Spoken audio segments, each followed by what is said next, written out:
இன்னைக்கு தேதி 6 ஆச்சு. போன வாரமே என் மோமன் சொன்னா எம்மா சீட்டு பிடிச்சாச்சு, நம்மளுக்கு தான் விழுந்திருக்கு.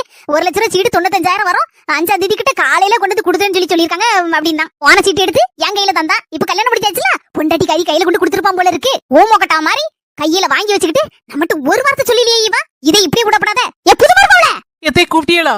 ஆமா, நேத்தே காலம்பர சீட்டு பணம் வந்திருக்குமே. ஆமத்தே, சீட்டு பணம் அந்த அண்ணன் கொண்டு வந்து தந்தாங்க. நீங்க அந்த நேரம் பார்த்து இல்ல, அதை என்கிட்ட கொடுத்துட்டு போனாங்க தே. சீட்டு பணத்தை எடுத்துட்டு வா. என்ன துட்டை எடுத்துட்டு வான்னா வாயை பிளந்துட்டு இருக்க? எத்தே அது வந்து நல்லா புரிஞ்சு போச்சம்மா. உன் புருஷன் சீட்டு பணம் போட்டது தானே, அதனால நமக்குள்ளது தானே அப்படி நினைச்சு துட்டை எடுத்து உங்க அம்மா கறிக்கு கொடுத்துருப்ப. இல்லாதது போல அதுன்னு சொல்லாதீங்க தே. வாமக்கா, இங்க நடக்க கூத்த என்னன்னு கேளுடி.